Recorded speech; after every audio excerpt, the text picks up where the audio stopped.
যুক্ত ক্রিয়াযোগ, সুষুম্না, অন্তর্মুখী প্রাণায়াম, সম্ভাবী মহামুদ্রা, কপালভাতি শিখতে চাইছেন?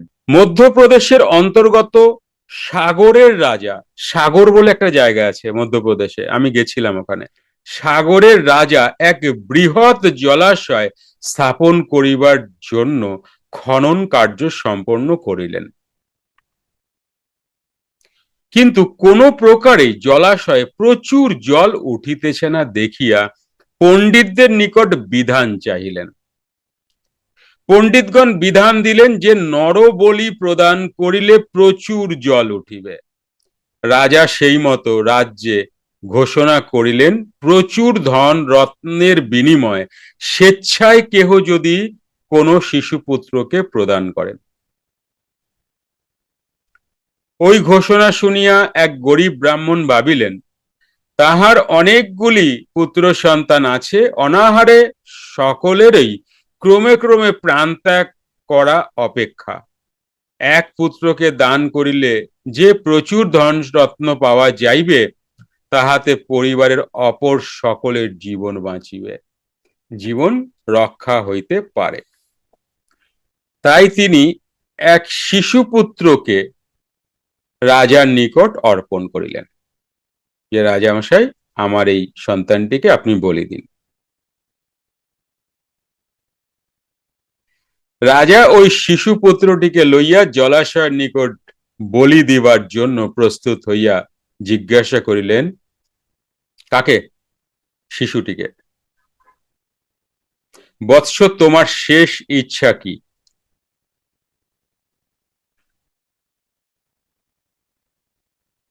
শিশুপুত্র বলিল, আমার কোনো ইচ্ছা নাই, থাকিলেও আপনার নিকট বলিয়া লাভ নাই।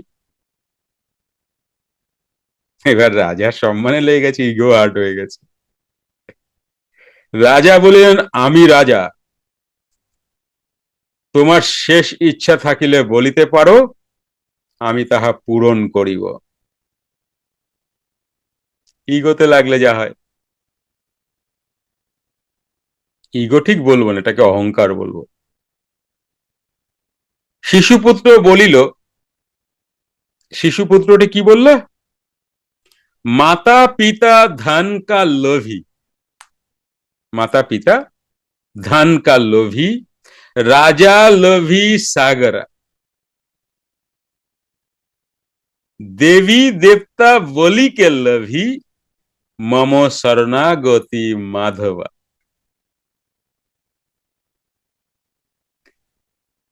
উদ্ধত খড়গ নামিয়া আসে, জলাশয়ে এত জল উঠিতে লাগিল যে নগর ভাসিয়া যায়। এই অবস্থা দেখিয়া রাজা পুনরায় পণ্ডিতদের জিজ্ঞাসা করিলেন, এই প্রচুর জল হইতে নগরকে বাঁচাইবার উপায় কি? পণ্ডিতগণ বলিলেন, ওই বালককে জিজ্ঞাসা করুন, ওই রক্ষা করিতে পারিবে। ভক্ত বালক শ্রী মাধবের নিকট প্রার্থনা করিয়া বলিল, প্রভু, এরা চাইতেও জানে না, এদের তুমি রক্ষা করো। তারপর প্লাবন কমিল। সাকার পূজার গুহ্যতম রহস্য সম্বন্ধে ভক্তদের শিক্ষা দিতে গিয়া তিনি বলিতেন, ভগবান শ্রীকৃষ্ণের মূর্তির দিকে দেখো, ভালো করে শোনো কিন্তু। ঋষিগণ ওই যোগ সাধন তত্ত্ব সাধন মানুষকে বুঝাইবার জন্য কত সুন্দর ব্যবস্থা করিয়াছেন। ভগবানের হস্তে একটি বংশী, উহাতে 6টি ছিদ্র, উহা শঠ চক্রের প্রতীক। উপরাদি আর একটি ছিদ্র, উহা সহস্রারের প্রতীক। ওই বাঁশিকে ফু দ্বারা বাজাইতেছেন, অর্থাৎ শঠ চক্র পথে অন্তর্মুখী বায়ু ক্রিয়ারূপ প্রাণকর্মের প্রতীক।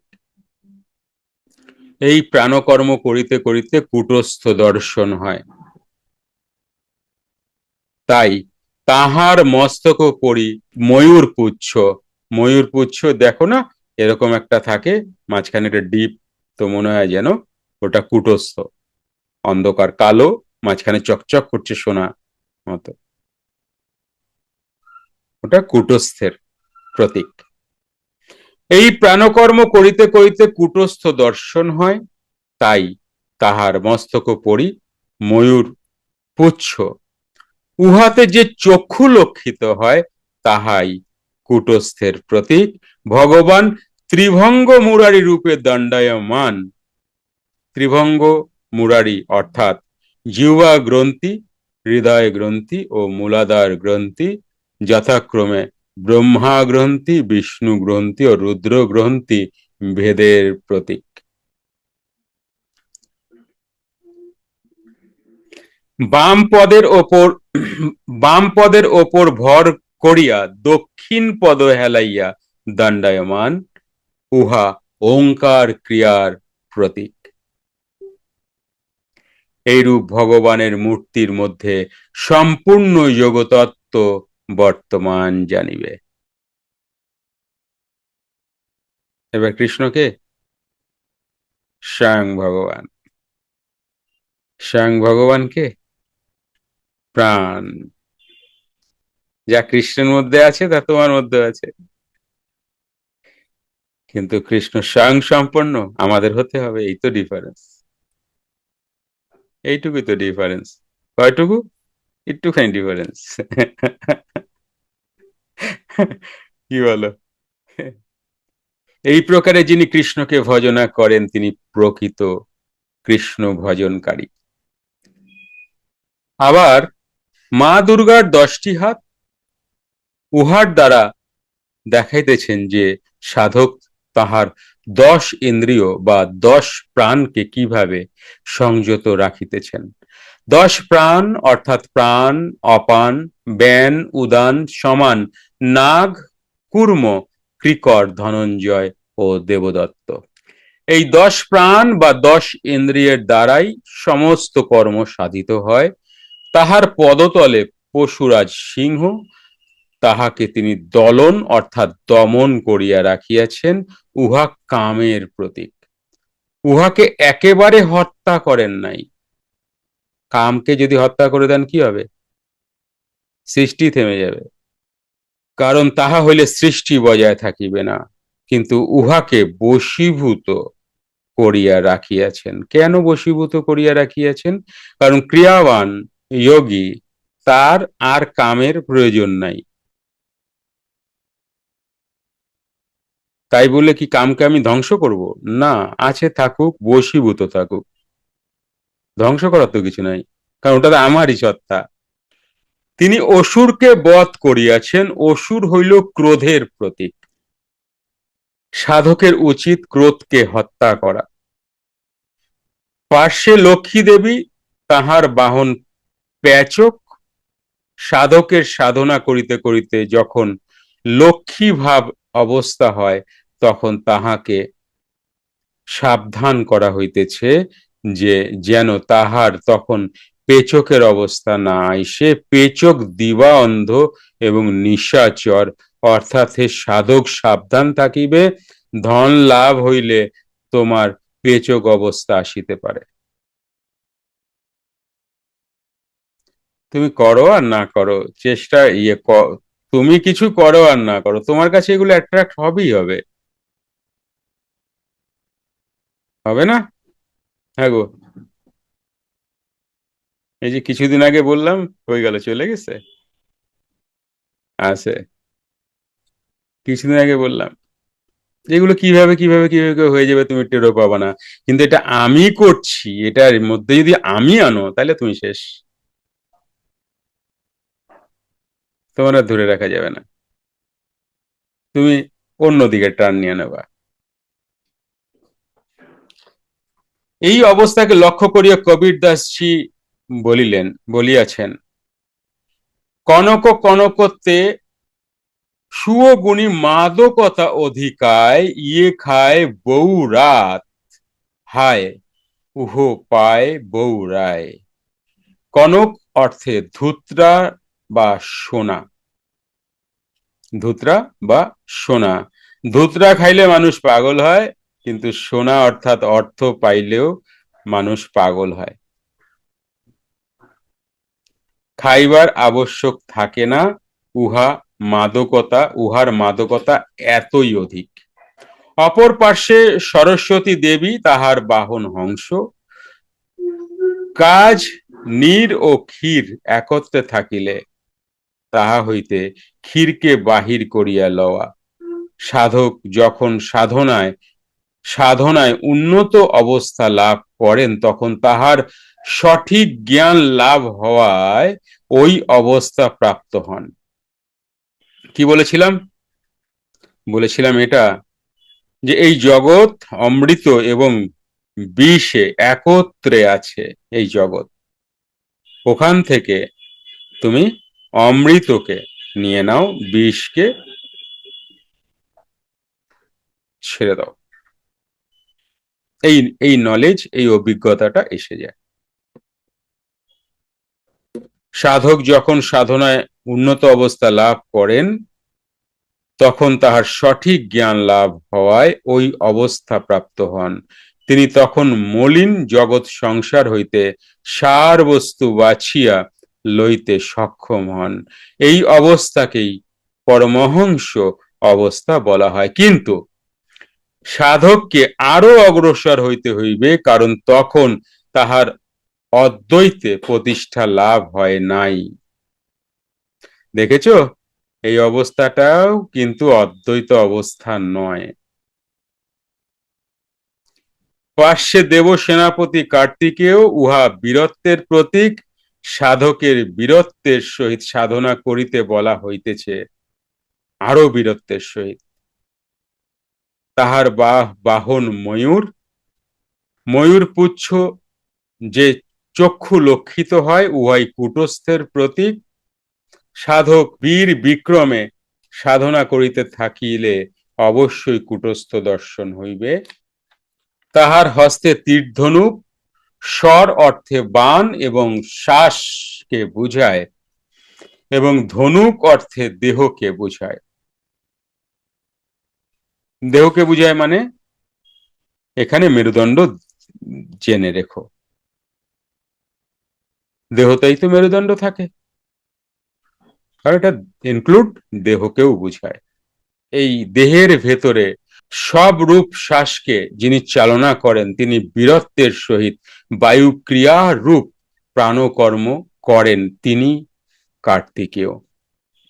এত কষ্ট করিয়া সাধক সাধনা করিলেন, তাই তাহার সিদ্ধি বা মুক্তি তো চাই।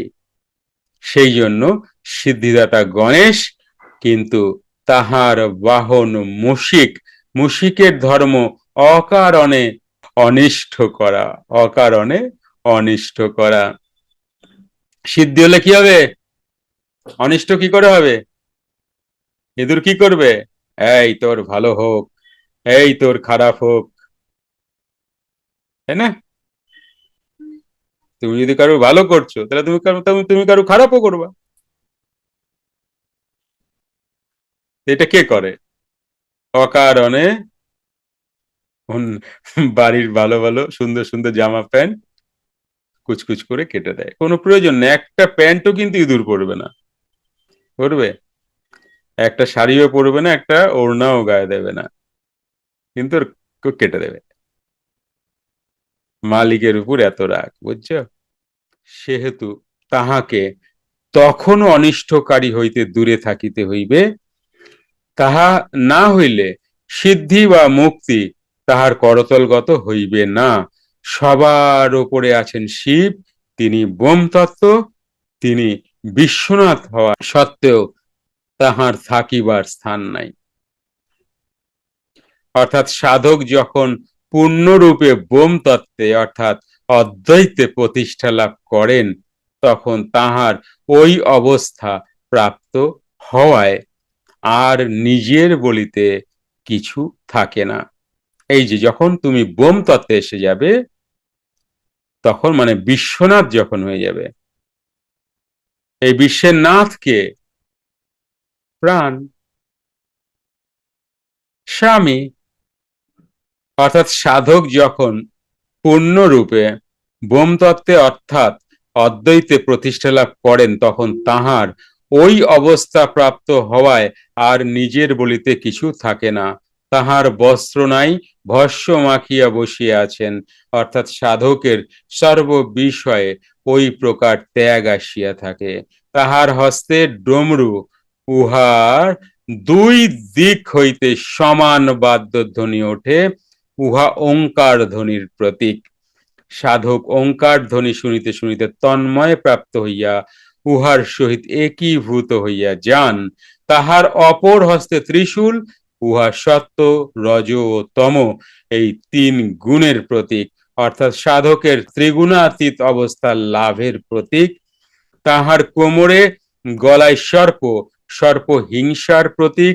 সাধক তখন হিংসা সহ সকল প্রকার ইন্দ্রিয়কে দমন করিয়া পূর্ণরূপে অহিংস অবস্থা লাভ করিয়াছেন। সেই শিবের বাহনকে বৃষ। বৃষ অর্থে, বৃষ শব্দের অর্থ ধর্ম। বৃষের চারটি পা, ধর্ম অর্থ কাম মোক্ষ। ধর্মের এই চতুষ্পদের প্রতীক শিব অর্থাৎ শূন্য তত্ত্ব। এই প্রকারে সাধক শূন্য তত্ত্বে প্রতিষ্ঠা লাভ করিয়া জীবনোন্মুক্ত অবস্থা লাভ করেন। শূন্য অর্থাৎ কিছুই নহে, এ কিছুই নহে ব্রহ্ম অবস্থা। এই যে কিছুই নহে, এটাই ব্রহ্ম অবস্থা। সকল প্রকারে সমস্ত দেবদেবী তত্ত্বকে জানিয়া সাধনা করিলে তবেই সিদ্ধি বা মুক্তি আসিবে। যুক্ত ক্রিয়াযোগ, সুষুম্না অন্তর্মুখী প্রাণায়াম, সাম্ভাবী মহামুদ্রা, কপালভাতি শিখতে চাইছেন? প্রতি সপ্তাহে মঙ্গল, বুধ ও বৃহস্পতিবার রাত 8টা থেকে 9টা অবধি জুম অনলাইনে নিজের বাড়ি বসেই শিখতে পারবেন। যোগাযোগ জ্ঞানী গুরু কমিউনিটি, ফোন নাম্বার 9903680146।